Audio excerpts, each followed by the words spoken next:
I suppose the opening line of any family drama story is, "Everything was fine." My tale isn't any different, though.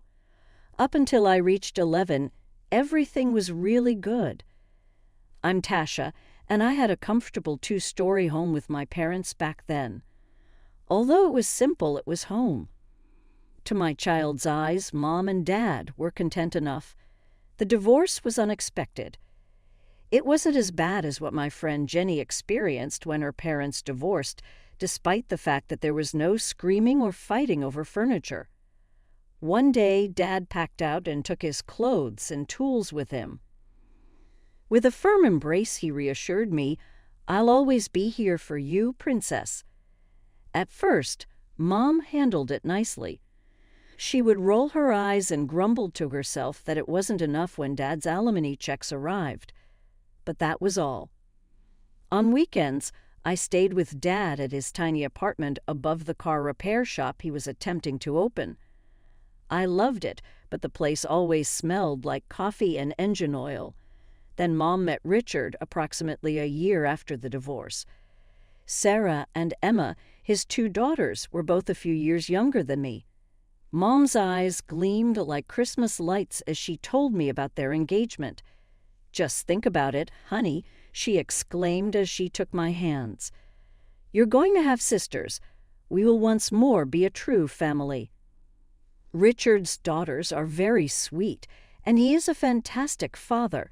It will be a pleasure to have siblings. I recall joyfully nodding in agreement with her enthusiasm. I had always dreamed of having sisters, and Mom's description of them seemed like a dream come true. She painted scenes of sister bonding sessions and family game nights while spending hours discussing our future together. It was a modest yet pleasant wedding. I had a basket of flowers with me and was dressed in a light blue outfit. Throughout the ceremony, Sarah and Emma, who were wearing matching pink dresses, continued to giggle and whisper to each other. I tried to catch their eyes, hoping they'd include me in their secret jokes, but they just turned away. When they moved in, I was so excited I could barely sleep the night before. I cleaned my room, made space in the bathroom cabinet for their things, and even put together welcome cards for each of them. Mom helped me arrange flowers in their rooms. "See, you're already being such a good sister," she said, kissing my forehead. If only I'd known then what was coming. Maybe I would have fought harder to keep things the way they were. Maybe I would have told Dad how I really felt about Mom remarrying. But I was 11, and I believed in fairy tales about happy blended families. It took exactly 3 days for my fairy tale to turn into a nightmare. On the 4th morning after they moved in, I woke up early as usual to get ready for school. But when I tried to go into the bathroom, the door was locked. "Just a minute," Sarah called out in a sing-song voice. That minute turned into 45. I kept knocking, telling them I needed to get ready for school. All I heard was giggling and the hairdryer running. When they finally came out, both Sarah and Emma were perfectly groomed, wearing matching outfits. "Beauty takes time," Emma smirked as they passed me. "You should know that. Oh wait, maybe you don't." I barely had time to brush my teeth before the school bus came. That became our new morning routine, them hogging the bathroom while I waited, usually ending up late or rushed. But the bathroom was just the beginning. At dinner that night, I went to sit in my usual spot next to Mom. But Sarah had already taken it. When I opened my mouth to protest, Mom cut me off. "Tasha, honey, why don't you sit over there?" She pointed to the chair furthest from her, next to the edge of the table. "It's just a chair. Don't make a fuss."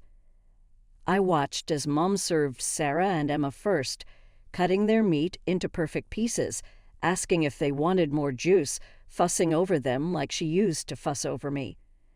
Richard beamed at the scene while I picked at my food in silence. Things got worse when Sarah spotted my collection of hair accessories, the ones Mom and I had bought together during our weekly shopping trips. "Oh my God, Emma, look at these," Sarah exclaimed, pulling out my favorite butterfly clips. "They'd look so much better on us." "Those are mine," I said, trying to take them back. "Girls should share," Mom said firmly. "Tasha, don't be greedy. Sarah and Emma are your sisters now." After that, Sarah and Emma started calling me Greedy Tasha whenever adults weren't listening. But that wasn't enough for them. My textbooks would mysteriously end up with torn pages. My clothes would get accidentally stained with nail polish. My homework would vanish only to reappear crumpled in the trash. Every time I tried to tell Mom, she'd shake her head disapprovingly. "Tasha, stop trying to get attention. I know this adjustment is hard, but making up stories about your sisters isn't the way to handle it." "They're not my sisters." I finally snapped one day after finding my favorite sweater with a huge hole in it. That earned me a lecture from both Mom and Richard about family and gratitude. But the final blow came a week later when Mom announced she was reorganizing the bedrooms. "Sarah and Emma need more space for their things," she explained, not quite meeting my eyes. "Your room has better closets, so they'll take that one. We've already moved your stuff to the small room next to the laundry." The small room was basically a glorified closet with a window. It barely fit my bed and dresser. When I saw all my things crammed into that tiny space, something inside me broke a little. This wasn't just about a room. It was about my place in this family, or rather, my lack of one. Richard wasn't content just letting his daughters torment me. He had to join in too. Any little thing I did wrong became proof that I was a difficult child. If I was quiet, I was sulking. If I spoke up, I was being disruptive. I couldn't win. "Just like your father," he'd say, shaking his head whenever I didn't meet his impossible standards. "Always causing problems. The apple doesn't fall far from the tree, does it?" The funny thing was, Dad was actually doing pretty well with his auto repair business. He specialized in luxury cars, and while it was tough at first, he was slowly building a solid reputation. I never told Richard this, though. Let him think what he wanted. My weekends with Dad became my lifeline. We'd order pizza, watch old movies, and he'd tell me stories about the fancy cars he was working on. Sometimes I'd sit in his office while he did paperwork, just enjoying the peaceful atmosphere. "How are things at home, Princess?" he'd ask occasionally. And I'd always say, "Fine." He had enough on his plate, working long hours to get his business off the ground. The last thing he needed was to worry about me too. The years crawled by. I threw myself into my studies, spending as much time as possible at the library or with friends, anything to avoid being home. Before I knew it, high school graduation was approaching. I'd applied to several colleges. I got acceptance letters from most of them. I was over the moon. Finally, a chance to get away. To start fresh. The day after graduation, I couldn't contain my excitement anymore. We were all sitting at dinner, and I decided to share my news. "I got accepted to several colleges," I announced, pulling out the acceptance letters. "I even got offered some partial scholarships. I really like the business program at—" Richard's laugh cut through my words like a knife. Not a genuine laugh, one of those mocking ones that makes your stomach sink. "College?" he sneered. "And who exactly is going to pay for that? Your loser father? The guy who can barely keep his little garage afloat." I stared at him, the letter suddenly feeling heavy in my hands. "I have scholarships and I can get loans." "Don't be ridiculous," he interrupted. "We're not co-signing any loans for you. We're saving our money for Sarah and Emma's education." I turned to Mom, desperately hoping she'd stand up for me. Defend me. Be my mother for once. She just looked down at her plate. "Richard's right, honey," she said softly. "We need to think about the girl's future." Something inside me snapped. All the hurt, all the rejection, all the years of being pushed aside, it all came pouring out at once. "You haven't paid any attention to me in years," I shouted, pushing back from the table. "All you care about is pleasing your precious husband and his perfect daughters. When's the last time you even asked how I was doing? When's the last time you acted like my mother instead of their stepmother?" The silence that followed was deafening. Then came the sharp crack of skin against skin. It took me a moment to realize what had happened. That my mother, my own mother, had slapped me across the face. My cheek stung, but what hurt more was seeing Sarah and Emma's expressions. They were actually smiling, clearly enjoying the show. Richard sat there with a satisfied smirk, like he'd been waiting for this moment. I touched my cheek, feeling the heat radiating from where her hand had struck. Mom just stood there, her hand still raised, her face a mixture of anger and something else, shock. I didn't stick around to find out. I ran to my tiny room and started throwing things into my suitcase. Clothes, photos, my few remaining precious possessions that Sarah and Emma hadn't ruined.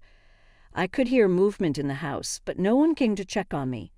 No one tried to stop me. No one said they were sorry. I made it about a block before the adrenaline wore off and reality hit me. I was 18 with no money, no plan, and nowhere to go. My hands were shaking as I pulled out my phone and called Dad. "Hey, Princess, what's up?" His cheerful voice almost made me break down right there. Can you come get me?" I managed to say, trying to keep my voice steady. "Of course. Where are you?" 15 minutes later, a sleek black Mercedes pulled up beside me. For a moment, I thought I'd given him the wrong street. There was no way this was my dad's car. But there he was, grinning through the open window. "Like my new ride?" he asked as he got out to help me with my suitcase. "This is yours." I stared at him in disbelief. I thought it was a customer's car. He laughed, that warm, familiar laugh I'd grown up with. "Nope, all mine. Bought it last week. Business has been good." Then he noticed my suitcase, and his expression changed. "Tasha, what's going on? Why are you out here with a suitcase?" The whole story came pouring out. The college acceptances, Richard's mockery, Mom's betrayal, the slap. Dad's face grew darker with each word. By the end, he was gripping the steering wheel so tight his knuckles were white. "I'm going over there right now," he growled, starting to turn the car around. "No, Dad, please don't." I grabbed his arm. "It's not worth it. I just want to leave." He looked at me for a long moment, then nodded. "You're right. Let's go home." Over lunch at his place, he'd learned to cook pretty decent pasta over the years. Dad dropped another bombshell. "Remember that fleet contract I was sitting on with the luxury car rental company?" He was trying to act casual, but I could see him practically bouncing with excitement. "Well, I got it. Exclusive maintenance contract for their entire fleet. The business is really taking off." I was genuinely happy for him, but I must have looked a bit dejected thinking about my own situation because he quickly added, "And you know what else? I've been saving money for years, putting aside whatever I could for your college fund. It's not enough for an Ivy League school, but combined with your scholarships." I nearly choked on my pasta. You've been saving for my college." He reached across the table and squeezed my hand. "Of course I have, Princess. Did you really think I'd let Richard be right about me?" For the first time that day, I started crying. But these were happy tears. All those years I'd spent protecting Dad from my problems, and here he'd been quietly planning for my future the whole time. I decided to keep my college plans secret from Mom and her perfect family. Let them think they'd won. I spent that summer living with Dad and working at the Sweet Bean Cafe downtown to save up some extra money. Then one afternoon the bell above the door chimed, and in walked Sarah and Emma, dressed like they were heading to a fashion show instead of a coffee shop. They settled into a booth in my section, of course they did, and smirked as I approached with my notepad. "Well, well," Sarah drawled, loud enough for nearby customers to hear. "Looks like someone found their true calling." Emma snickered. "Yeah, we just wanted to see how the other half lives before we head off to college in the fall. Dad's already picked out the perfect schools for us." "Can I take your order?" I kept my voice professional, fighting back a smile. If they only knew. "Oh, you'll probably still be taking orders when we graduate," Sarah continued, examining her manicured nails. "But don't worry, maybe we'll leave you nice tips when we visit home from college." I just smiled and wrote down their complicated half-calf, extra hot drink orders. Let them have their moment. I knew where I was headed that fall. I started college in the neighboring state.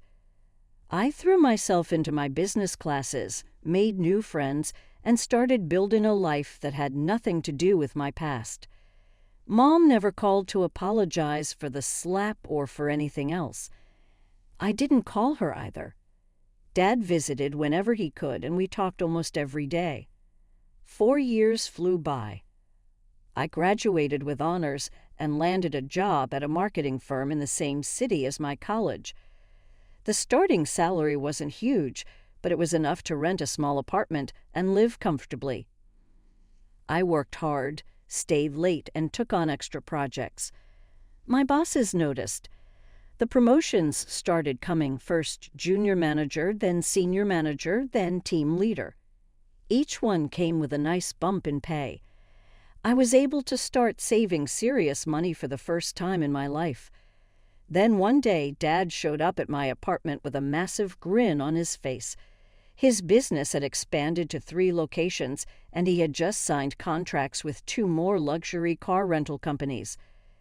"I want you to have this," he said, pulling out a cashier's check. The amount made me dizzy. "It's for a down payment on your own place. You've worked so hard, princess. You deserve this." 2 months later, I was moving into my own apartment, not rented, owned. More raises came. More promotions. I started thinking about buying a house, something with a garden, maybe in one of those quiet neighborhoods outside the city. Then one evening my phone rang. Unknown number. Tasha. The voice was hesitant, familiar in a way that made my stomach clench. It's Mom. I think it's time we talked. I want to try to fix things between us." "Okay," I heard myself say. "Let's talk." We agreed to meet at a small cafe downtown, neutral territory. When Mom walked in, I almost didn't recognize her. She looked older, tired, nothing like the confident woman who had chosen her new family over me years ago. "You look wonderful," she said, sliding into the seat across from me. Her hands were shaking slightly as she arranged her napkin. We made awkward small talk about the weather and my job until the waitress brought our coffee. Then Mom took a deep breath and the real story came out. "I left Richard," she said, staring into her cup. "Or rather, he left me. After we mortgaged the house to pay for the girls' college." I waited, letting her continue at her own pace. They promised they'd help with the payments once they graduated. She laughed bitterly. But when the time came, they had excuses. Always excuses. The job market was tough. They needed to focus on their careers. They had their own expenses. She wiped her eyes with a trembling hand. We lost the house. All those years of payments, gone. And Richard, he just packed up and moved in with Sarah. Said he couldn't handle the financial stress anymore. "Mom," I started, but she held up her hand. "Please, let me finish." I was wrong, Tasha. I chose them over you. I let them hurt you. I hurt you. And I am so, so sorry."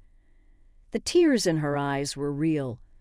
The tremor in her voice was real. And despite everything, despite all the years of pain and rejection, I found myself reaching across the table to take her hand. "I forgive you," I said softly, surprising myself with how much I meant it. The next few days I couldn't stop thinking about our conversation, about Mom, alone and homeless after giving everything to people who had given nothing back. It felt like karma in a way, but it didn't make me happy. Instead, I felt a strange mix of sadness and opportunity, a chance to be the bigger person. I called her on a Wednesday evening. "I've been thinking about buying a house," I said after we exchanged hellos. "Something in the old neighborhood with a garden, maybe. It would be too big for just me, but maybe you'd like to live there." I took a week off work and flew home to house hunt. I found a beautiful place just outside town. Nothing fancy, but solid and welcoming, the wraparound porch and mature trees in the yard. Mom cried when she saw it. When Dad heard about my decision, I expected him to be upset. Instead, he surprised me. "You've got a bigger heart than most, Princess," he said, hugging me tight. "I'm proud of you." The next few months fell into a pleasant routine. I'd fly in for weekend visits, spend time with Dad first, then head over to the new house to see Mom. We were rebuilding our relationship, slowly but surely. She seemed happier, more like the mom I remembered from childhood. During one visit, I noticed some unfamiliar things in the house: men's boots by the door, a jacket I didn't recognize hanging in the hallway. "Oh, just a friend visiting," Mom said quickly when I asked. "You know how it is." I didn't think much of it at the time. Maybe I should have. The call came on a Tuesday morning. I was just settling into work when my phone lit up with Aunt Carol's number.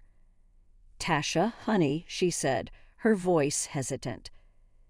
"There's something you need to know. It's about your mother." She paused. Well, Richard's living in the house. Him and his daughters. They moved in months ago." "That's impossible," I said. "I was just there 2 weeks ago. It was just Mom." "Because she makes them leave before you visit," Aunt Carol said gently. "They clear out every time you're scheduled to come." I found out from Maureen next door. She's been watching them come and go for months now. Suddenly, those friends' belongings I'd seen made terrible sense. The boots, the jacket, the way Mom had brushed off my questions. I thanked her, hung up, and booked the first flight home. No warning, no calls to Mom. Just grabbed my laptop. I could work remotely and headed to the airport. It was Wednesday afternoon when I pulled up to the house in my rental car.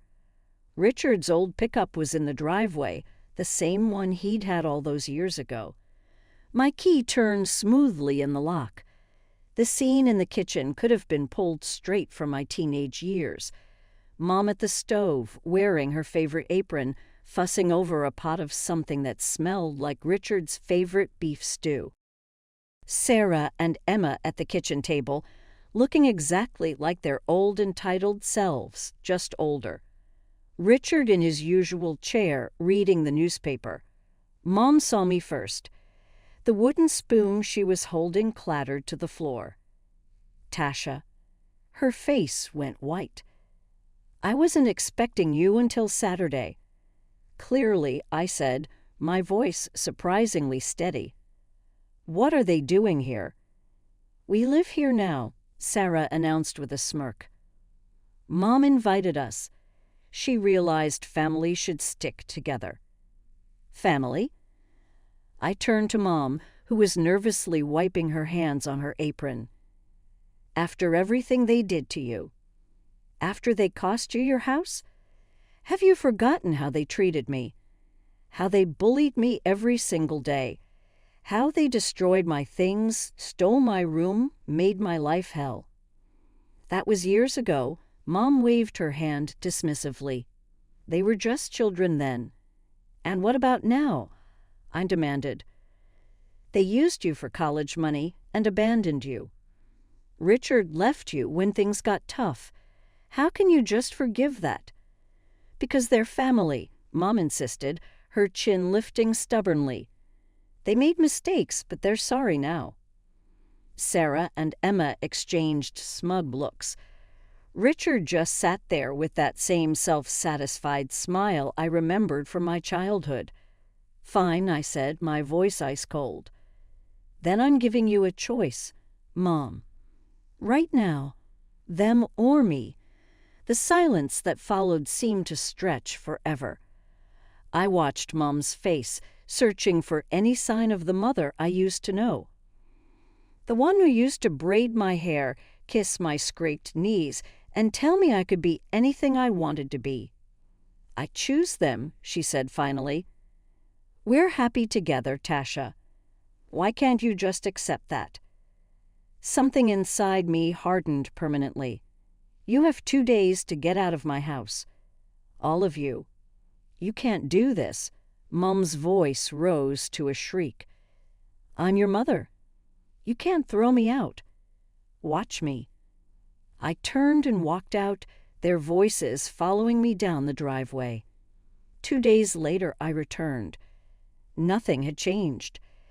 Their cars were still in the driveway, and when I walked in, they were all sitting in the living room like they owned the place. I told you to leave, I said. Mom actually laughed. And I told you, you can't throw me out. I'm your mother. Fine. I pulled out my phone and dialed 911.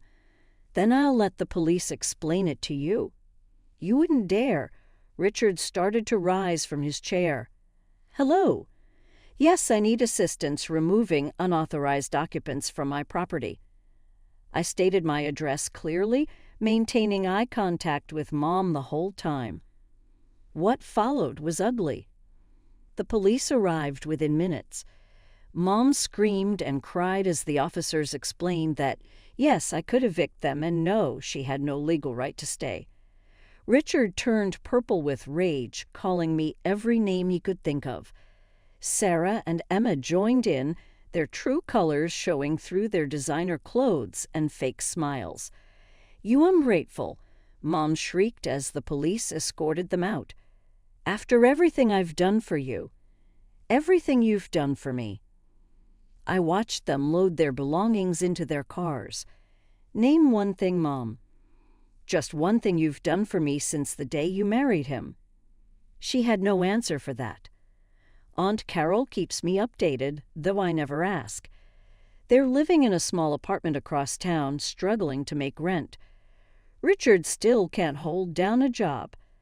Sarah and Emma never visit, too busy with their own lives to care about the mother who sacrificed everything for them. Sometimes Mom calls late at night, but I never answer. The house sits empty most of the time. I'm considering selling it and possibly moving closer to the city where I currently reside. Something more modest, more comfortable, something devoid of all remnants of the past.